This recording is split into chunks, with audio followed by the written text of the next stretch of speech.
ನೀವು ನೋಡ್ತಾ ಇದ್ದೀರಾ ಕರ್ನಾಟಕ ಬೀಟ್ ನ್ಯೂಸ್. ಗದಗ ನಗರಸಭೆ ಅಧಿಕಾರಿಗಳ ಚಳಿ ಬಿಡಿಸಿದ ಉಪಲೋಕಾಯುಕ್ತರು.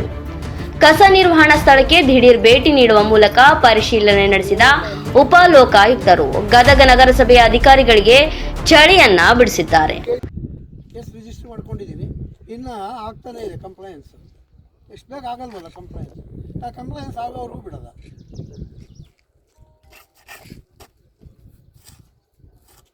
ನೀವು ಈ ಕರೆಯಾಗಿ ಸ್ಟ್ರಿಕ್ಟಾಗಿ ಕ್ರಮ ತಗೊಂಡಿದ್ರೆ ನಾನು ನಿಮ್ಮ ಮೇಲೆ ಕ್ರಮ ತಗೋತೀನಿ.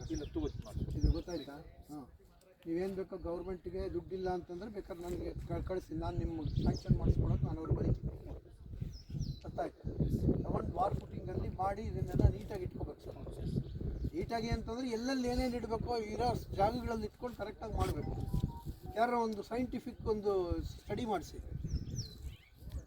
ಒಬ್ಬರನ್ನ ಕರೆಸಿ ಸರ್. ಎನ್ವೈರನ್ಮೆಂಟಲ್ ಇವರು ಪೊಲ್ಯೂಷನ್ ಕಂಟ್ರೋಲ್ ಬೋರ್ಡು ಒಂದು ಜಾಯಿಂಟ್ ಆಗಿ ಒಂದು ಕಮಿಟಿ ಕಾನ್ಸ್ಟಿಟ್ಯೂಟ್. ಇಲ್ಲಿನ ಅವ್ಯವಸ್ಥೆಯನ್ನು ಕಂಡು ಉಪಲೋಕಾಯುಕ್ತರು ತೀವ್ರವಾಗಿ ಕೆಂಡಾಮಂಡಲ ಆಗಿದ್ದಾರೆ. ಗದಗ ನಗರದ ಬಳಗಾನೂರ ರಸ್ತೆಯಲ್ಲಿನ ಕಸ ನಿರ್ವಹಣಾ ಘಟಕಕ್ಕೆ ಭೇಟಿ ನೀಡಿದ ಉಪಲೋಕಾಯುಕ್ತ ನ್ಯಾಯಮೂರ್ತಿ ಕೆಎನ್ ಫಣೀಂದ್ರ ಇವರು ಅಧಿಕಾರಿಗಳನ್ನ ತೀವ್ರವಾಗಿ ತರಾಟೆಗೆ ತೆಗೆದುಕೊಂಡಿದ್ದಾರೆ. ಮಳೆ ಬಂದ್ರೆ ಹೋಗಿದೆ ಆ ಕಡೆಗೆಲ್ಲ.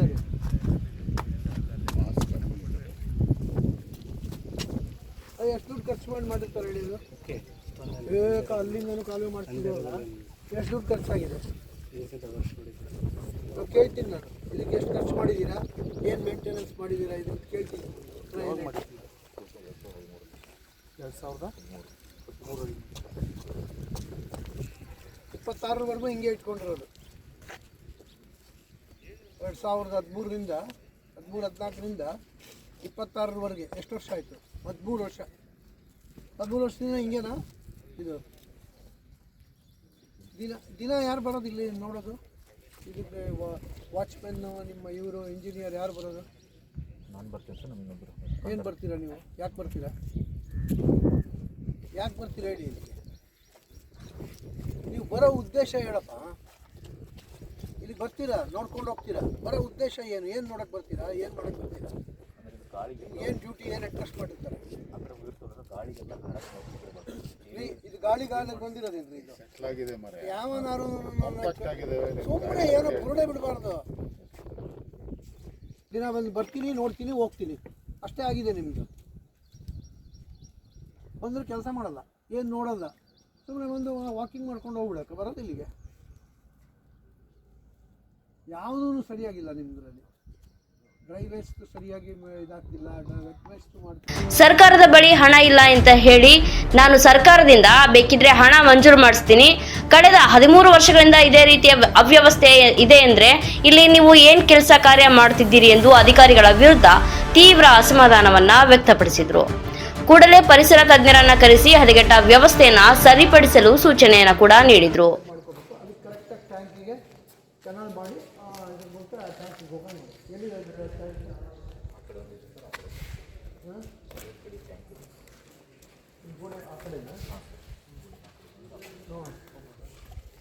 ಎಷ್ಟು ಮ್ಯಾನುಫ್ಯಾಕ್ಚರ್ ಮಾಡ್ತೀರಪ್ಪ ಗೊಬ್ಬರ? ಒಂದು ದಿವಸಕ್ಕೆ ಎಷ್ಟಾಗುತ್ತೆ? 50 ಚೀಲ ಒಂದು ದಿನಕ್ಕೆ. ಇದೆಷ್ಟು ಖಾಲಿ ಆಗುತ್ತೆ? ಇದು ಒಂದು 20ರಿಂದ 30 ಚೀಲ ಆಗಬೇಕು ಅಂತಂದರೆ ಎಷ್ಟು ಲಾರಿ ಲೋಡ್ ಖರ್ಚಾಗುತ್ತೆ? ಒಂದು 20ರಿಂದ 30 ಟ್ರ್ಯಾಕ್ಟರ್ಗಳು ಸಂಬಂಧ ಆಗ್ತಿದೆ ಸರ್. ಅದರಿಂದ ಸಾನಿಸಿ ಹತ್ತ ಬಂದಾಗ ಚೀಲ ತುಂಬಿದಂಗೆ ಆಗುತ್ತೆ. 50 ಚೀಲದಿಂದ ವೇಸ್ಟ್ ತರ್ತಾರಲ್ಲ, ಅದು ಎಷ್ಟು ಖರ್ಚಾಗುತ್ತೆ? ಇನ್ನು ಯುದ್ಧೋಪಾಯದಲ್ಲಿ ಇಲ್ಲಿನ ಕೆಲಸ ಮಾಡಿಸಬೇಕು, ಇಲ್ಲದಿದ್ದರೆ FIR ಮಾಡಿ ನಿಮ್ಮ ವಿರುದ್ಧ ಸೂಕ್ತ ಕ್ರಮ ಕೈಗೊಳ್ಳುವುದಾಗಿ ಖಡಕ್ ಎಚ್ಚರಿಕೆಯನ್ನ ಕೂಡ ನೀಡಿದ್ರು. ಗದಗ ನಗರಸಭೆಯ ಆಡಳಿತಾಧಿಕಾರಿಗಳು ಆದ ಗದಗ ಜಿಲ್ಲಾ ಕಾರ್ಯನಿರ್ವಾಹಕ ದಂಡಾಧಿಕಾರಿ ಸಿಯದ ಶ್ರೀಧರ್, ಪೌರಾಯುಕ್ತ ರಾಜಾರಾಮ್ ಪವಾರ್ ಹಾಗೂ ಪರಿಸರ ಅಭಿಯಂತರ ಆನಂದ್ ಬದಿ ಇವರ ವಿರುದ್ಧ ಉಪಲೋಕಾಯುಕ್ತ ನ್ಯಾಯಮೂರ್ತಿ ಕೆಎನ್ ಫಣೀಂದ್ರ ಇವರು ತೀವ್ರ ಆಕ್ರೋಶವನ್ನ ವ್ಯಕ್ತಪಡಿಸಿದರು. ವರದಿ ಚಂದ್ರಶೇಖರ್ ಸೋಮಣ್ಣವರ್. ಕ್ಷಣ ಕ್ಷಣದ ಸುದ್ದಿಗಾಗಿ ನೋಡ್ತಾ ಇರಿ ಕರ್ನಾಟಕ ಬೀಟ್ ನ್ಯೂಸ್.